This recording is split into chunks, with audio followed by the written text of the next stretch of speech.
It's Thursday, the 16th of December 2021, and welcome to the Water Action Platform. Christmas is just around the corner, and today's broadcast has a liberal dosing of sparkly things to brighten your day. Our tech showcases today are on micropollutants. We have Pharem, who have a low-cost method for removing organics, and Vasa 3.0 with their truly amazing method for removing microplastics, those nasty pollutants that are now absolutely everywhere. Now just wait until you see the video of how they remove microplastics from wastewaters. It is jaw-dropping. But before we get to that, I must update you on the phenomenal development since last month's broadcast, where we officially launched the Trial Reservoir initiative. The Trial Reservoir is a pot of money which ISLE is giving to the global water sector to encourage the adoption of technology that can reduce our carbon footprint.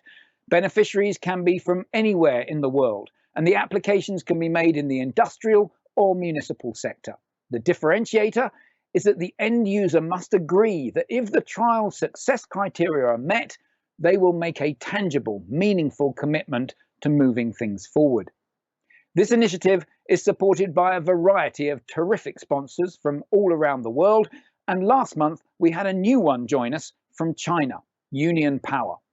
Our sponsors share the vision and belief that as a sector we can do better. We've also had some amazing words of support from the International Water Association, Ofwat, Waterwise and Mosul. The full quotes are available on our website. Here is a short clip from one of our sponsors, Xylem, sharing why they were keen to support the Trial Reservoir.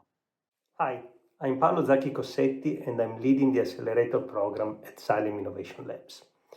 At Xylem Innovation Labs, we have decided to sponsor the Trial Reservoir because we truly believe that it's key to innovate not only in technology and products, but also in the way we enable technology deployment through innovative funding mechanisms. In fact, we all know that lack of funds is one of the key struggles of utility sectors. Innovation and new approaches to water management will be essential for cities and communities to solve their increasing water challenges. And we believe that the Trial Reservoir will help lowering barriers to deploying breakthrough innovations. It brings together all the players needed to bring new technologies to market, and by removing financial constraints, partnerships between utilities and innovators can focus on solving communities' water challenges and getting new technologies proven in the marketplace. We are very excited to be one of the early sponsors of these initiatives and to contribute in this way to solve water. Since the launch last month, we've had over 30 companies approach us. We even have one trial with Orege where the test site's already agreed, the success criteria are being finalized, and the trial will hopefully commence in the next few weeks. If you want to get involved, email me directly. Over the coming months, we will update you here on the Water Action Platform on the various trials, sharing the learnings so that we can all move forward. Now, let's return to one of our regular topics, the pandemic. On multiple occasions in the past, we have reported on studies looking at the persistence of infectious SARS-CoV-2 virions. We now have over new data from Ireland on the SARS-CoV-2 in seawater and in river water. Samples taken from the Grand Canal in Dublin, river water, and Dublin Bay, seawater, were spiked with SARS-CoV-2 and then kept at 4 and 20 degrees C. The decay of infectious viruses was then monitored, and this is what they found. Decay rates are higher in seawater than in river water. At 20 degrees C, it took 3 days in seawater and 5 days in river water for the virus to die away. So what does this mean? Well, this data suggests that river water and seawater contaminated with sewage containing fecal matter from infected individuals is unlikely to contain high levels of infectious virus. To put that data into context, hepatitis A, which is a waterborne disease, is still infectious after 300 days in freshwater and 212 days in seawater. Now, before we go to Joe Burgess for our regular update, let's have a quick look at one of the graphics that we shared back in March 2020. It's this image from the University of Minnesota, showing how the pandemic might unfold. Now, back in March 2020, most governments were telling us that we needed a short, sharp lockdown, maybe 3 weeks, maybe 6, but that it would all soon be over. The research from this team told a very different story. They predicted that we were facing one of 3 options, with none of them very savoury and each of them lasting much longer than anyone was expecting. Now, it's hard to recall how dramatic this graph was back in April 2020. After we shared it, I was accused of scaremongering and of peddling bad science. Indeed, as part of the counter-argument, we were sent this graphic on the 25th of April, which boldly predicted the end of the pandemic by May the 31st, with worldwide infection rates never exceeding 9,000 people per day. Here at the Water Action Platform, we did not support this conclusion and politely but firmly counter-argued against it. This is the current data for the worldwide infections. Note that the initial peak, which we all thought we were experiencing back in April 2020, is so small compared with the subsequent peaks that it now doesn't even stand out as a peak at all. Note also that the worldwide infection rates shot way past the 9,000 per day figure to almost 100 times larger. Much of the world is still unvaccinated, and Omicron is now virulent everywhere. That is the perfect link to this week's update from Dr. Joe Burgess, sharing what we need to know about Omicron. Over to you, Joe. Hi everybody, and welcome back. This month we're going to be looking at what the new information or the new science says about Omicron, the new variant of concern. The very first laboratory results came out remarkably quickly on December the 8th, and that is a phenomenal achievement in itself. That study compared the neutralizing antibodies that can attach to the Omicron variant with the number of neutralizing antibodies that can attach to other variants of the SARS-CoV-2 virus. And what they found was a 40-fold reduction in the number of neutralizing antibodies that can act against the variant of concern. On the 10th of December, we had the second study to come out, and this was released by the UK HSA. We now have 8 studies, all largely saying the same thing. Omicron significantly reduces the number of neutralizing antibodies, our immune system's first line of defense, or our gatekeepers, that can attach to the virus by about 40 to 70% compared to other variants. But they've also found that a third dose restores the level of protection to much the same as you had after 2 doses or a full course of vaccination against all the other variants. The loss of neutralizing antibodies is much less for people who are infected and then vaccinated, or vaccinated and then infected, showing that hybrid immunization is more effective currently than 2 doses against Omicron variant. Now, importantly, a reduction in neutralizing antibodies is not the same thing as reduced vaccine effectiveness. And this is because our immune system has other antibodies or other systems that kick in. We have B cells or antibody factories, and we have T cells, our second line of defense. In the past week, we've also had 3 T cell studies that come out. T cells are important because if neutralizing antibodies can't catch the virus before it infects our cells, then our T cells kick in. T cell protection is much harder for viruses or variants to evade because T cells are much less specific than neutralizing antibodies, and the results are very encouraging. T cells continue to work against Omicron. So what is water telling us? Well, South Africa, you might remember, has a very robust wastewater-based epidemiology program. The top graph from the NICD shows that the wastewater-based epidemiology signal from 3 wastewater treatment works in the epicenter in Gauteng, and the grey bars indicate the case numbers. The previous wave was driven by Delta, and you can see how the WBE signal, the red line, was about 2 to 3 weeks ahead of the grey bars, or the case numbers. The very steep curve showing in weeks 42 to 47 tells us that we can expect the same kind of thing to happen with the Omicron wave as we saw with the Delta wave. We're going to see an increase in breakthrough cases as well, going by the neutralizing antibody studies. But the T cell studies show that T cells continue to work against Omicron, suggesting that the number of infections will increase, but we may largely stay out of hospital. The bottom graph shows that the number of COVID-19 hospitalizations in South Africa is currently much lower proportionally than it was in the Delta wave in June through September.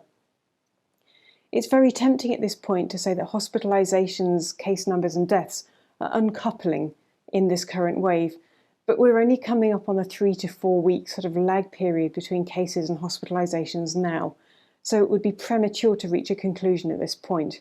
We won't know about the death rate from Omicron for another 2 weeks. So what else is water telling us?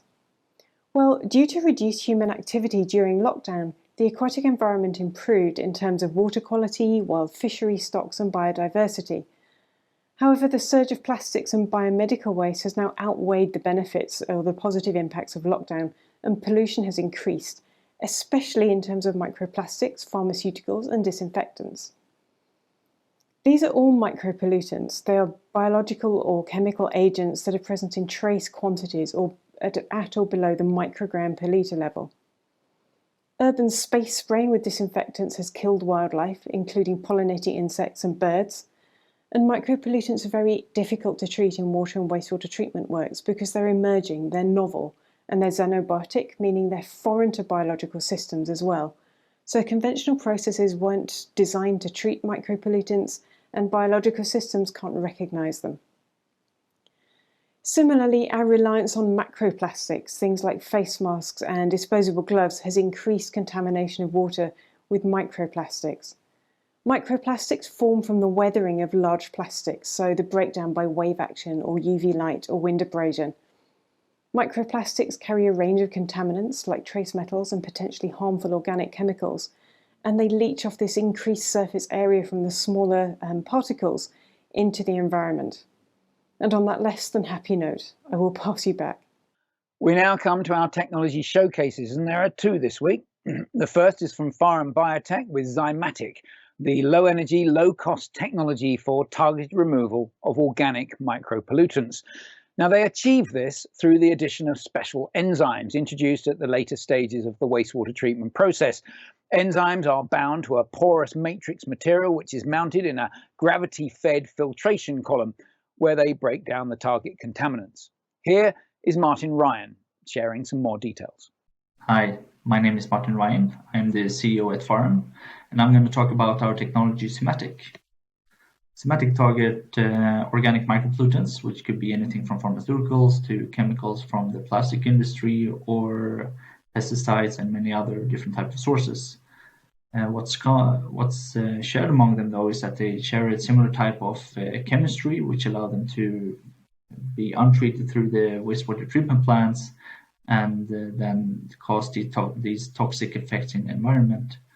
Most plants don't have technologies installed today that can handle these type of pollutants, but that doesn't mean that it doesn't exist solutions like ozone or activated carbon that could actually be implemented to treat these type of pollutants. But the challenge here is actually that they are quite complex solutions, which ends up being very costly for the customer or the plant to implement. And unfortunately, they also have a lot of work hazard challenges as well connected to them. Our approach is to introduce a new type of technology based on enzymes. Enzymes exist in all living things and is nature's way of breaking down organic chemicals. We have focused on enzymes from bacteria and fungi, which are very good at breaking down things. And we have over the years built up a library of enzymes that can target today pretty much any type of organic micropollutant. How they do it is that they target different type of functional groups of the chemical, and these functional groups are usually responsible for the toxic effect. So by removing this, we can remove the toxic effect of the chemical before it ends up in the environment. We work with many different enzymes, so we can mix together to either target very specific type of pollutants, or we can have a mixture that it targets very broadly many different types of pollutants, so we can tailor the treatment depending on customer demand. We also bind the enzymes onto a sand-like material. And why we do that is because the enzymes are not consumed when they do the reaction. They can redo the reaction over and over again. So if we can keep the enzymes in a fixed volume, we can process a lot of water through that volume and reach a very, very good cost efficiency in the solution itself. This sand material we can also adapt with granular sizes and so on to adapt to different types of water quality. So we have a lot of flexibility here as well.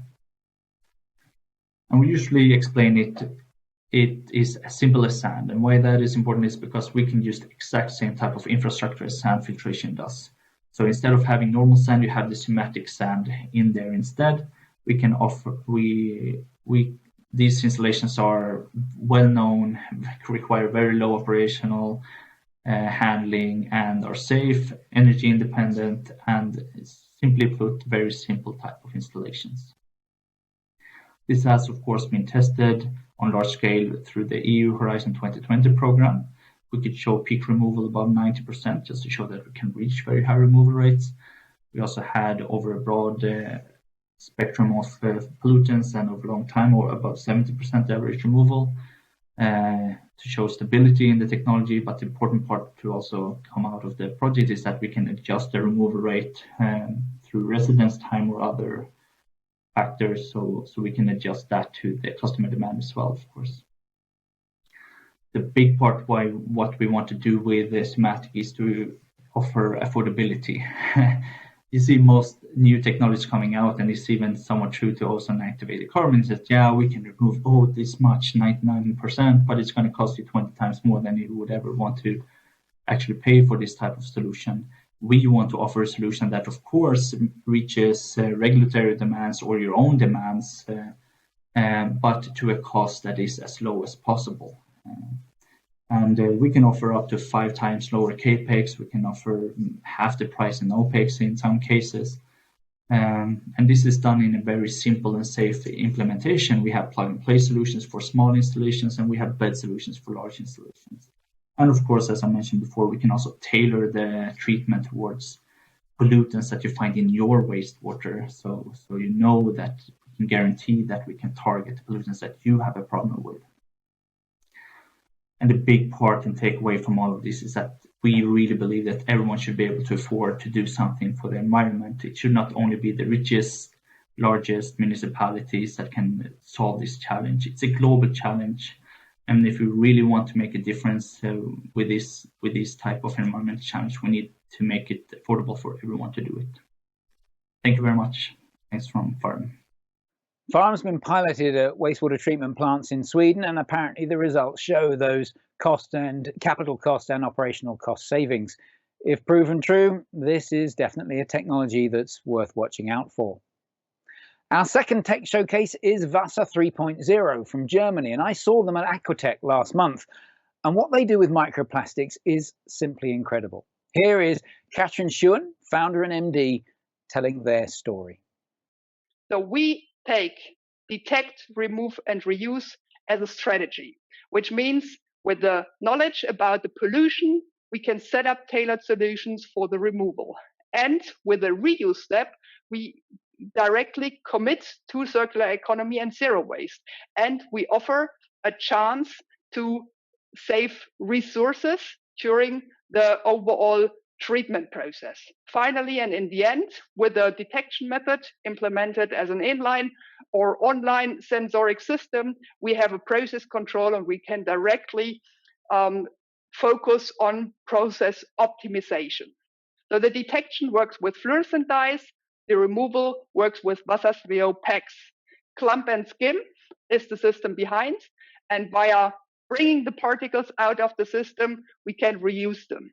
And reusing means directly putting it in a secondary treatment stream where we put them as construction materials, for example, for building houses, concrete substitute.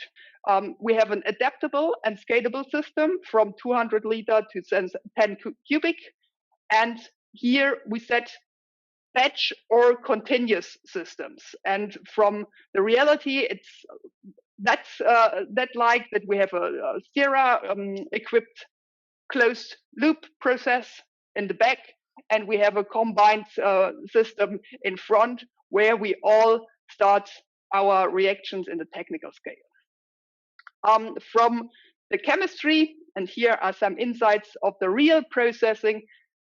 Clump and skim is the basic, easy getting larger agglomerates, and removing them from the system is the second step. So if you do not need a filtration, you can save costs. And if you have a sieve as a skimming as a skimmer, it helps a lot to reduce the maintenance and to get out particles which you can directly reuse. As Joe mentioned earlier, microplastics are a massive problem, and Wasser 3.0 provides a line of sight through that problem. We wish Katrin and her team the very best for the future. We need them to be a success. Our sector expert this week is Pete Vale, carbon and circular economy architect at Severn Trent Water.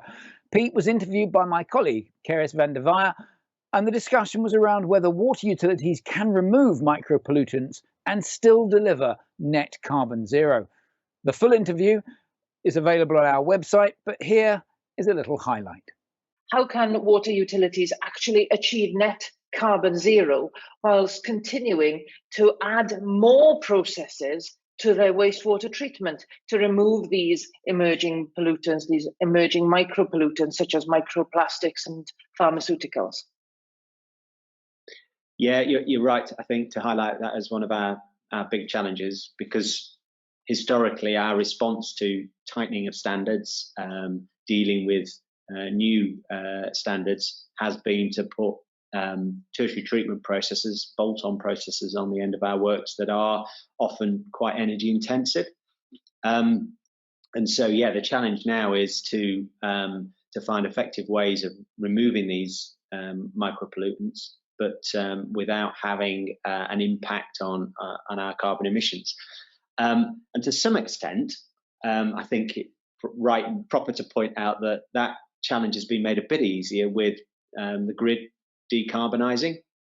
So the carbon footprint, I guess, of using more energy is not as great as it once was. So by having additional processes that require more energy, advanced oxidation processes as an example, could potentially still be consistent with a low carbon future. It's just entirely reliant then on you using green renewable energy. And in Severn Trent, and I'm sure in a lot of other water companies, we're already generating a lot of renewable energy. So we produce more than 50% of our own energy needs. We self-generate that through renewable energy. And in addition to that, the balance is all, we buy green tariff. So I know that's only part of the answer, but that's I think important to state that we can still use electricity and be consistent with reducing carbon footprint over time. But saying that, I do think we need to be looking at alternative technologies that can treat sewage very effectively, including these emerging contaminants, these micropollutants. And so we're looking at a number of technologies at the moment. So we've got anaerobic processes, so an anaerobic membrane bioreactor that we're trialing at demonstration scale. And there's quite a lot of research out there that suggests actually an anaerobic process followed by an aerobic process does a better job at removing these micropollutants. So that's quite interesting. And that anaerobic process, certainly theoretically on paper, can deliver an energy neutral treatment works. We're also looking at algae and other nature-based solutions. So for smaller works, there is some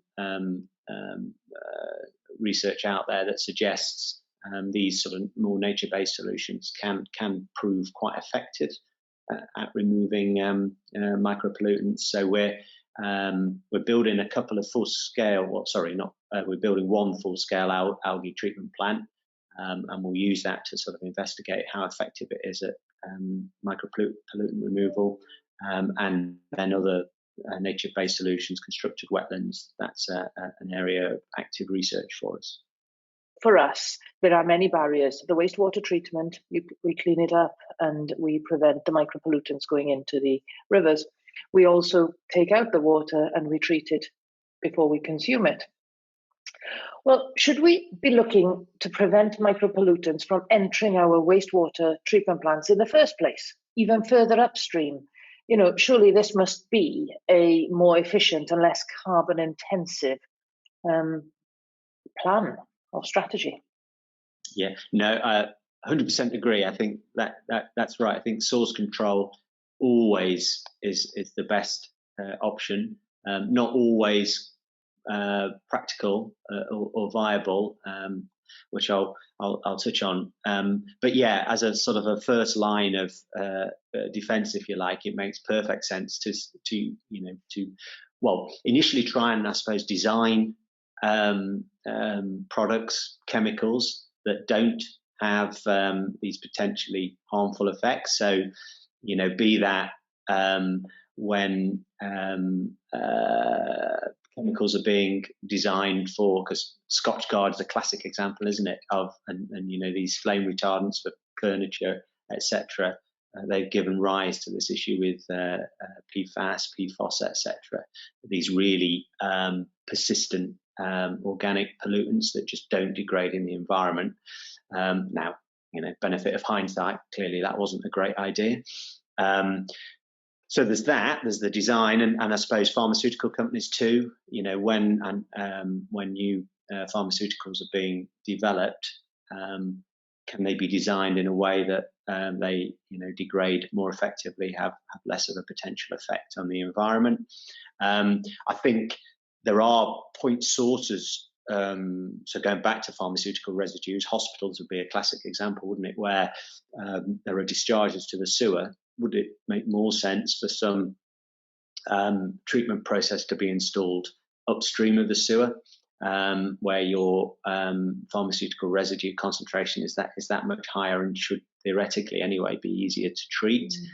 But I suppose where we've always had to sort of face into as an industry is that we in some ways are a sort of we're at the end of the pipe, and we don't have good control of what's coming down that pipe, and we as a general population are using many chemicals and drugs, etc. And they're going to end up in the works, and it's quite hard to think of a way where you're going to completely remove that.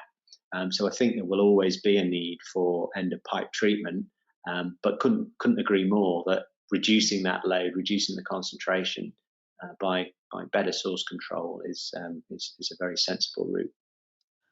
And finally, well, let's think about those airborne microplastics. Is there anything that we could say that might be good about them? Well, in a study published in Nature, scientists in New Zealand have modelled how atmospheric microplastic particles might be influencing the climate, and they concluded that microplastics might actually be reflecting a tiny bit of the sun's energy back into space. Now, before you get too excited, the levels are tiny. At 0.7 milliwatts per square metre, the effective radiative forcing is 3 orders of magnitude less than the usual reflective ability of aerosols in the environment. So perhaps not surprisingly, the news is more bad than good. The amount of plastics we're putting into the environment are so vast and so varied, it's hard to know how they will influence the climate. These researchers base their model on non-pigmented particles like snowflakes, but clearly not all plastics are white, and the darker ones will do less reflecting. The short answer is we need to stop producing these materials or capture and recycle them at source. Now, I refuse to finish our Christmas edition on a sad story, so let's end by acknowledging Margaret Keenan, now 91, from Coventry here in the UK. She received the first dose of the vaccine just over a year ago. And since then, 7.8 billion doses have been administered, and that's 250 every second. Mrs. Keenan, known as Maggie, was given her booster vaccine in September, and that's a story that we should finish with. As always, thank you to our lovely sponsors, without whom we wouldn't be able to do these updates. The next webinar will be on Thursday, the 20th of January, 2022, at the usual times. In the meantime, have a great Christmas, keep asking questions, keep sharing, and keep safe.